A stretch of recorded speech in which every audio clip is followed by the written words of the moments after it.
Bismillahirrahmanirrahim. Assalamualaikum warahmatullahi wabarakatuh. Waalaikumsalam. Berapa orangnya? Ya, orangnya Len kena cerita Sabah cerita. Cerita legenda yang nadi Kabupaten Aceh Raya nya. Yang posisi ji takun di Laut Kerung Raya. Nan cerita legenda ji amat namanya.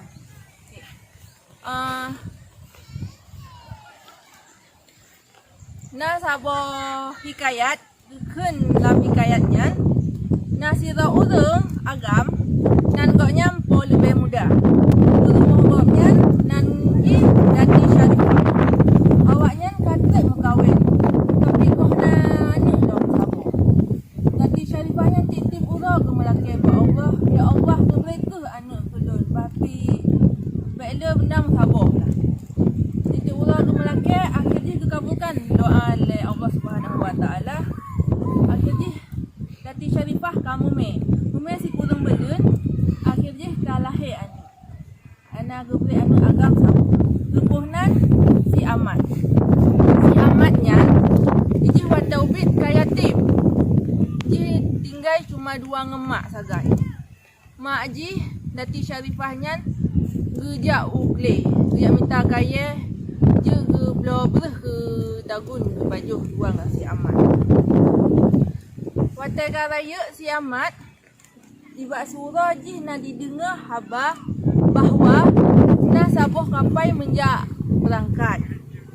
Jadi si amatnya ji mehek jak unang rogok, jak menandong rogok, jak ubah nasib ji. Jadi ji kagak laki izin pak mak ji. Tapi mak ji hang beri. Mak ji haek ji oh ngan mak. Jadi si amatnya titik urang gelake pak mak. Hai mak, neberi lon jak berangkat. Ilong haek le udip dalam kesusahannya. Long kena ubah nasib keluarga tanyo. Jadi mak si amatnya kan kaluluh hati.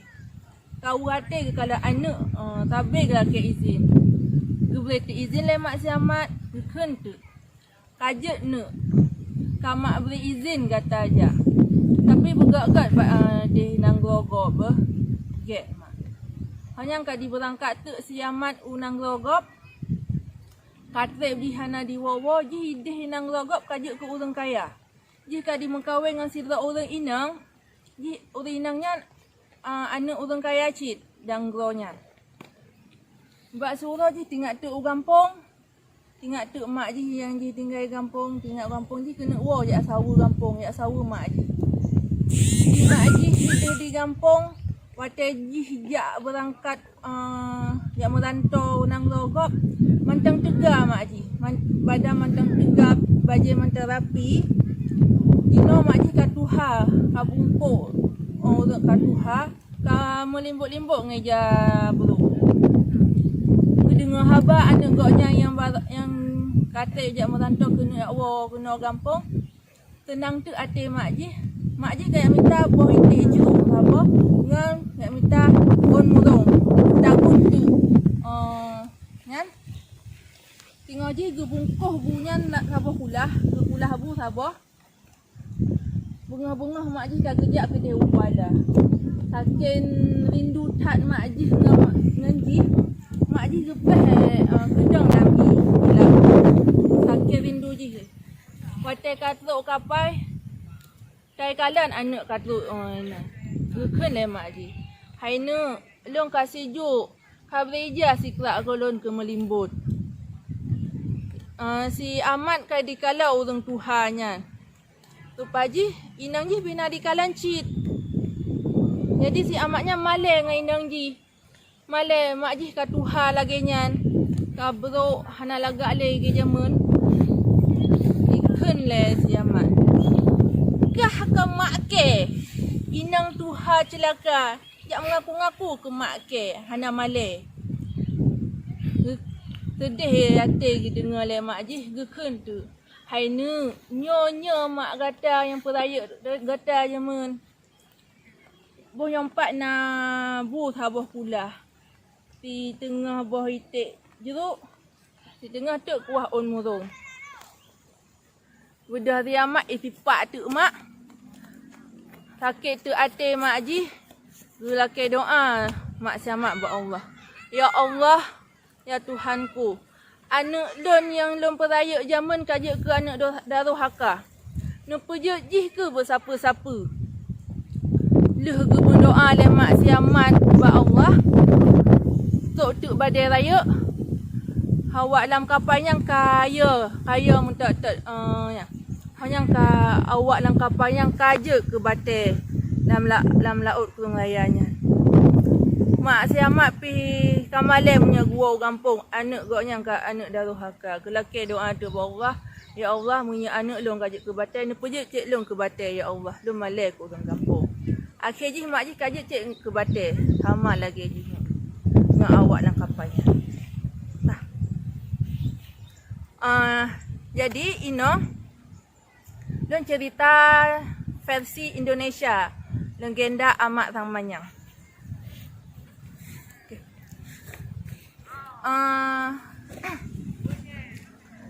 Ada satu hikayat zaman dahulu diceritakan ada seorang laki-laki yang bernama Paul lebih muda.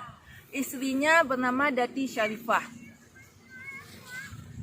Mereka sudah lama menikah tapi mereka belum dikaruniai satu orang anak pun. Dati Syarifah tiap hari meminta kepada Allah Subhanahu Wa Taala, ya Allah berikanlah, karuniakanlah anak untuk kami. Seorang bolehlah seorang saja. Jadi dikabulkanlah doa si Dati Syarifah ini oleh Allah Subhanahu Wa Taala. Maka si Dati Syarifah ini hamil selama 9 bulan. Pada akhirnya seorang anak laki-laki yang diberi nama si Ahmad. Si Ahmad ini sewaktu kecil sudah menjadi anak yatim. Ayahnya sudah meninggal sewaktu kecil.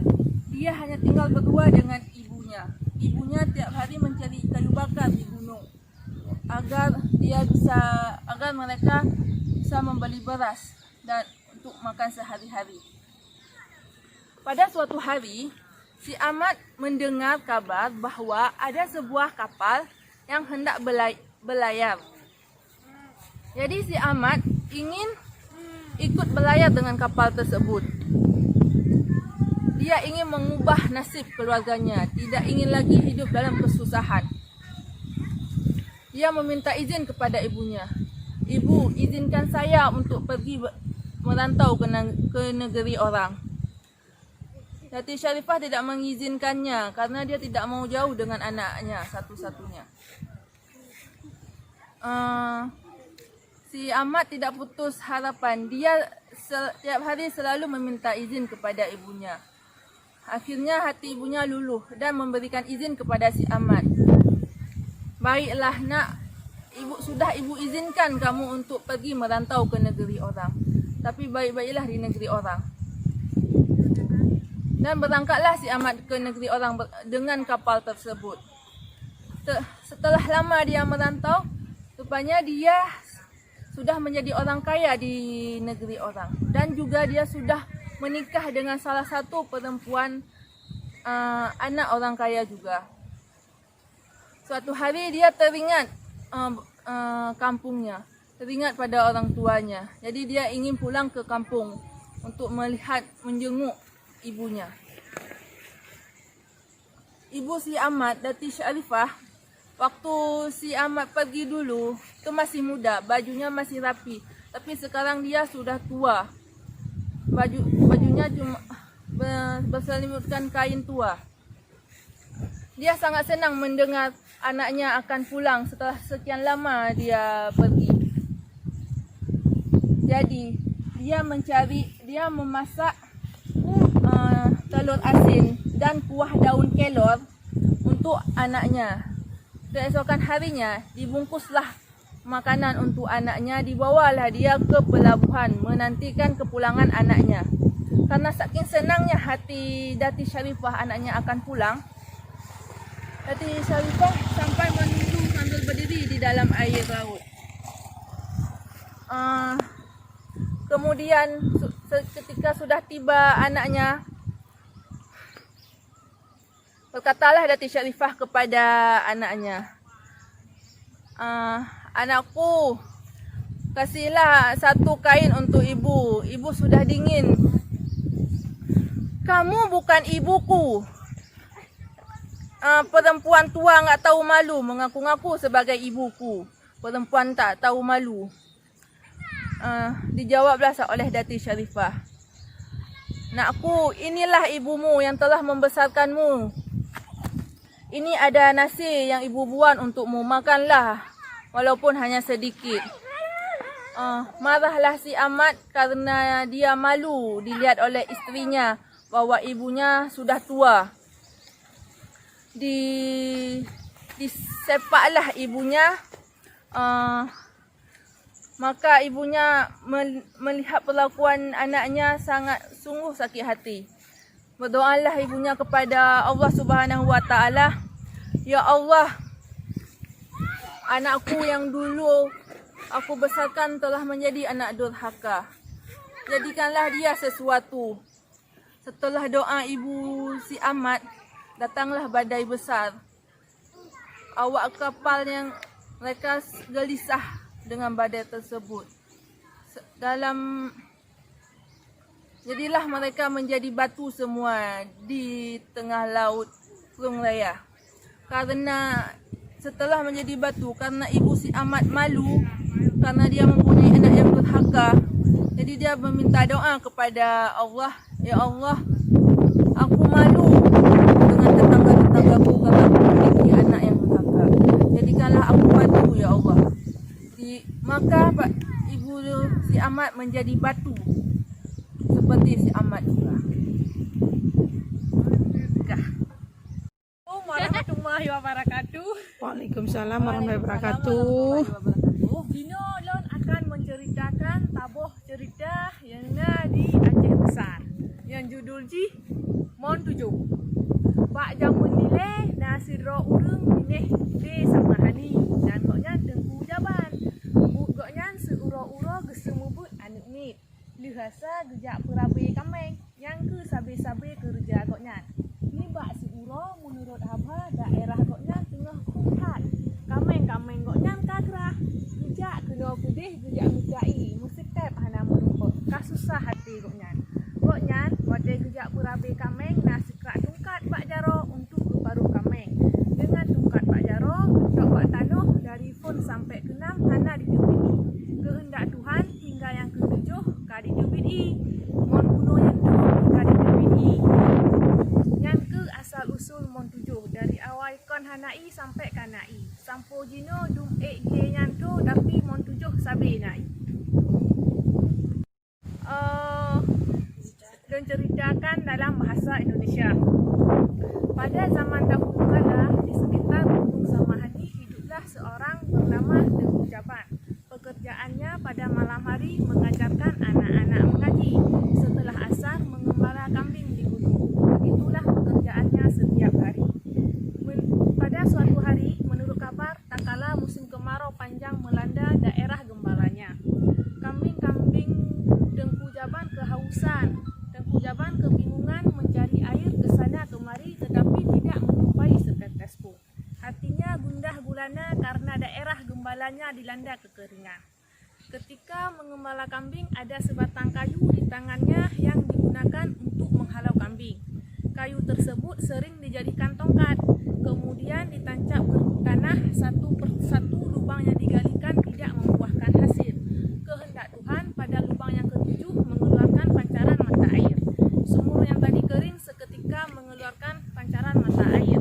Sumur tersebut disebut sumur 7 karena ada 7 lubang. Sampai sekarang sumur tersebut tidak pernah mengering walaupun daerah tersebut dilanda kemarau panjang. Assalamualaikum warahmatullahi wabarakatuh. Jadi saya akan menceritakan sebuah legenda yang berjudul Gle Ule. Pak jamun dile di Gle Empeawe na Sidro Tengku yang tinggal di nan goknya Tengku si Empeawe. gopnya pelihara kubu ngan ase. Jadi pak mantang kubunya dituek, tanah di samping di basah. Pak si uro kubunya di jamaah kede uji uhat, kede unang gropidi. Dan kubu yang kanyan truk haba kede wajah timu pak putro ijo. Putro ijonya naga pelihara ulu. Jadi pak si uro putro ijonya kena menghajak lawan kubu yang kanyan dan ulu pelihara anggotnya. Jadi habanya truk kede pada kusi bawe. Oleh nyanteng kusi bawe gecok batai gepeh. Dan dilinga le kubunya bahwa musuh katruk. Ondinyan cik tengkung pawe gecok tek talo gikat kubunya muno. Olinyan truk tek putro ijo ngan ulu peliharaan gonya geken. Hokang kubu yang kamunonya. Olinyan tengku simpawe ya Allah ya kaku bala ya katruk. Olinyan oleh gikat kubunya muno jadi dimula tek kubu ngan ulu peliharaan gonya muno. Kali dimula tu olehnya awaan mandua tama tak ka. Jadi ate muno di kalan hai tu pegak tu di kap tu kubunya ditarik ulikut semua jut awaan baik mula le. Olehnya tengku simpawe getumayang tu ata. Geken le goknya. Ya Allah ya Tuhanku, nepejek ke tapa-tapa awaknya. Jadi kubu yang dimula munonya jet ke gle kubu dan ulu yang ka muno yang jet ke gle ulu dan ase muno yang di kap kubu di likutnya jet ke gle ulu jet ke gle ate. Jadi Assalamualaikum warahmatullahi wabarakatuh. Jadi saya akan menerjemahkannya dalam bahasa Indonesia. Buh jara-jara mana-mana. Pada zaman dahulu di Gunung Ular atau ada seorang ulama yang tinggal di sana yang bernama Tengku Simpawe. Beliau memelihara seekor kerbau dan seekor anjing. Pada suatu dimanapun kerbau itu membuang kotorannya, tanah di sampingnya sangat subur. Pada suatu hari kerbau itu bermain sangat jauh, yaitu ke negeri Pidi. Dan kerbau yang kuat itu diketahui kekuatannya sampai ke negeri Aceh Timur. Dan berita tersebut terdengarlah sampai ke telinga Putri Hijau. Putri Hijau itu memelihara ular. Pada suatu hari Putri Hijau itu ingin melawan kerbau yang sangat kuat itu dengan binatang peliharaannya, yaitu ular. Dan berita tersebut diketahui oleh ulama Syekh Mpeawe. Dan karena Tengku Syekh Mpeawe ulama tersebut mengetahuinya, beliau mengambil tali untuk mengikat kerbaunya dan sampailah Putri Hijau dengan ular peliharaannya ingin melawan kerbau yang kuat tadi, sehingga perkelahian itu dimulai. Kerbau mereka sama-sama sangat kuat. Kerbau di mana anjing kemudian menggigit kerbau supaya mereka tidak berkelahi lagi. Sampai ulama tidak bisa berbuat apa-apa dan salat asar. Setelah ulama salat asar, beliau berkata, "Ya Allah, jadikanlah mereka sesuatu supaya tidak terjadi apa-apa." Jadi Allah mengabulkan doa ulama tersebut. Kerbau yang tadi berubah menjadi gunung kerbau, dan ular yang tadi menjadi gunung ular, dan anjing yang menggigit kerbau tadi menjadi gunung anjing. Dan itulah cerita tentang gunung ular. Assalamualaikum warahmatullahi wabarakatuh. Waalaikumsalam warahmatullahi wabarakatuh. Pada ulunyo Ulun akan menceritakan sebuah cerita legenda dari Kabupaten Aceh Raya nyo, yang judul ji Lang Bayu Utang. Bak jaman dile na sepasang lakong ngembino. Udewaan tak gasin. Kebutuhan surau awak amandang payah mutang bak tetara rata sago.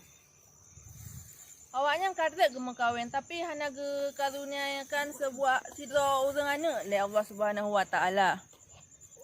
Karena kala tak utang, gonya kerja mugo tu. Jadi titik urang gonya kerja ublang. Gejau belang.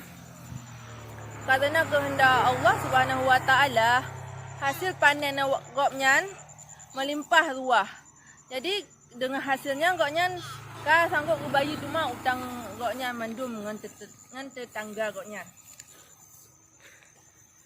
Dengan kehendak Allah, pada goknyan yang kala gekoh lika, pada kan gekoh lika, pada goknyan yang kala gekoh dilikut, di mubah rumah. Jadi goknyan awaknya dua titik urah sabe di koh pada di belang, sabe di koh pada di belang.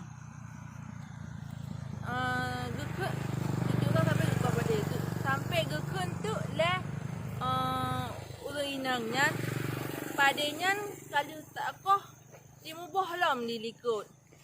Hek tu kawasan awakan dua sabe koh pada titik urah koh pada. Ala gekenya tu kehendak Allah Subhanahu Wa Taala padanya kabeh je ke karung dum.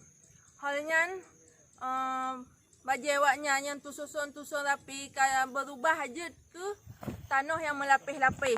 Dan pada lam empang yang kubah lam empang kaje ke batai hitam. Halnya nawang kaje ke gasin tuma. Dino alan ceritakan dalam versi bahasa Indonesia. Pada zaman dahulu, hiduplah sepasang suami isteri. Hidup mereka sangat-sangat miskin.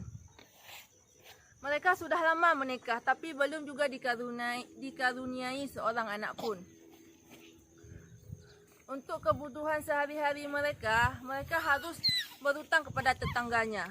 Sampai mereka tak sanggup lagi membayar hutangnya. Maka pergilah mereka ke sawah, bersawahlah mereka. Dengan karunia Allah Subhanahu Wa Taala, panen mereka melimpah ruah sehingga hutang mereka sanggup dibayarkan kembali kepada tetangganya. Setiap hari mereka memanen padi. Padi yang sudah dipanen di belakang tumbuh kembali. Setiap hari mereka selalu memanen sampai istrinya berkata, "Padi ini setelah kita potong maka di belakang tumbuh lagi." Mereka sudah bosan setiap hari memanen. Karena dengan kehendak Allah, berkat perkataan istrinya, padinya menjadi karang. Baju mereka yang tersusun rapi kemudian menjadi tanah yang berlapis-lapis. Padi mereka yang disimpan dalam karung berubah menjadi batu yang hitam.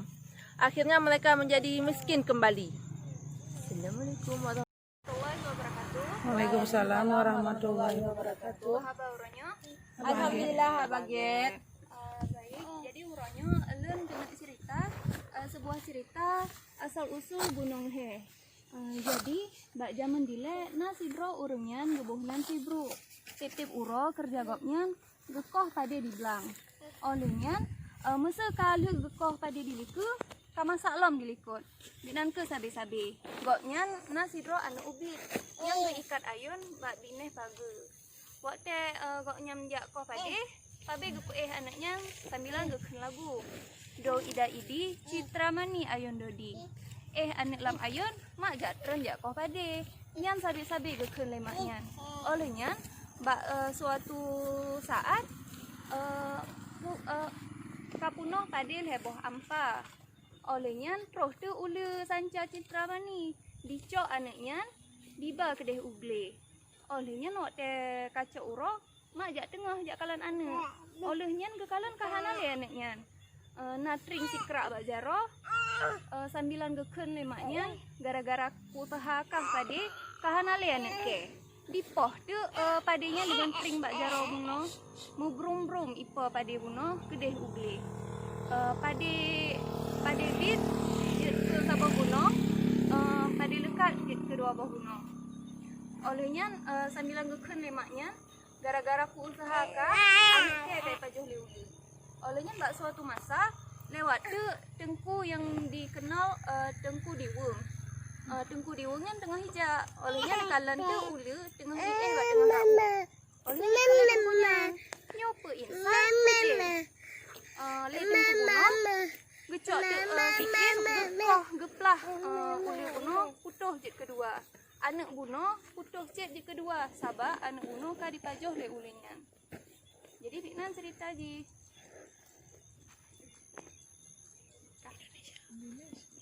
Baiklah, saya akan menceritakan sebuah legenda yang berjudul Asal Mula Gunung Tiga.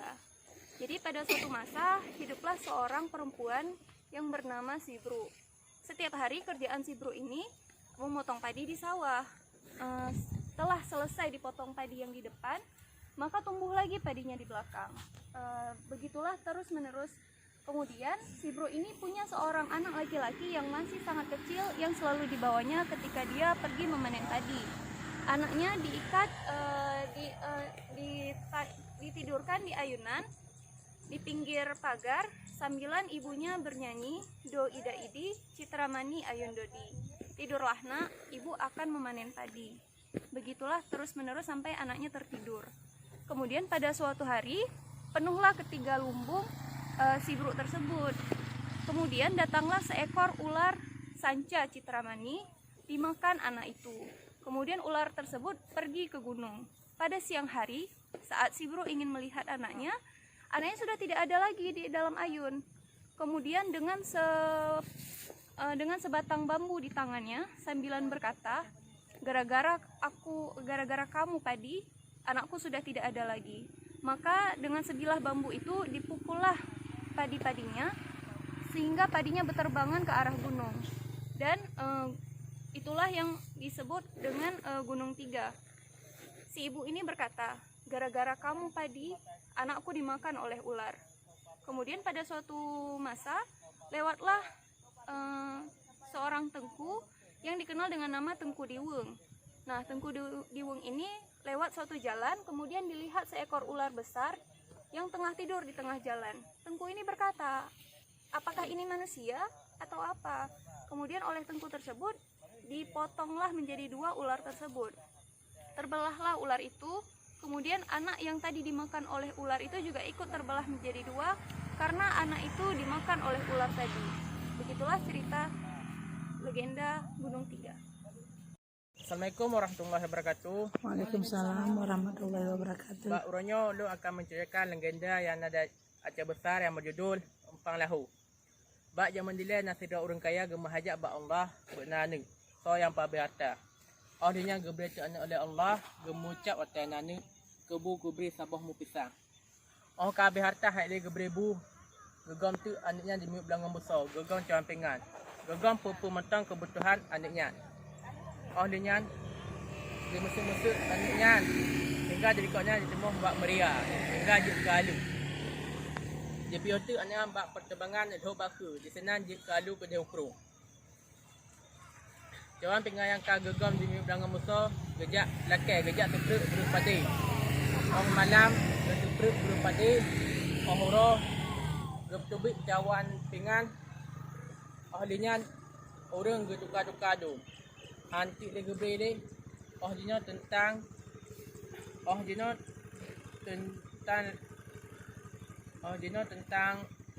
tempatnya kamu abu alu di nama Bak Meriah. Kini saya akan menceritakan dalam bentuk bahasa Indonesia. Pada zaman dahulu ada seorang yang kaya raya memohon kepada Allah untuk diberikan keturunan. Ia ingin ada orang yang menghabiskan hartanya. Setelah itu, diberilah anak oleh Allah Subhanahu Wa Taala.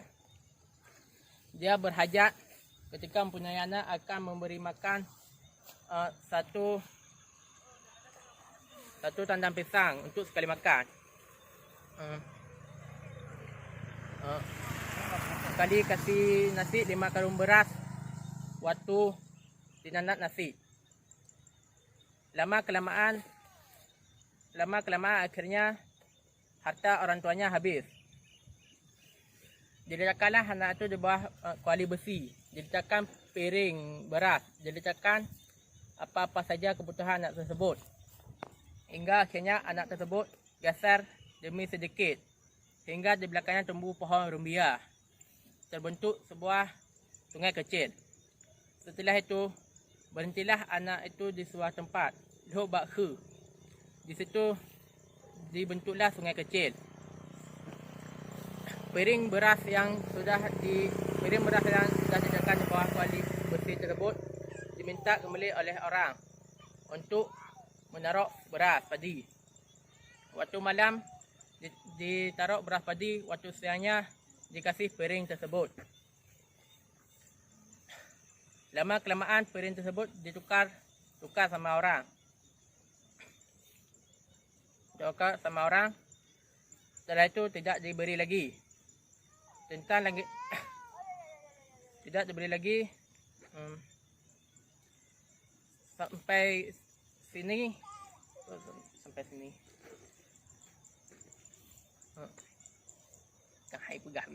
Tempat tersebut masih berbekas berupa kubangan dan ditumbuhi pohon rumbia.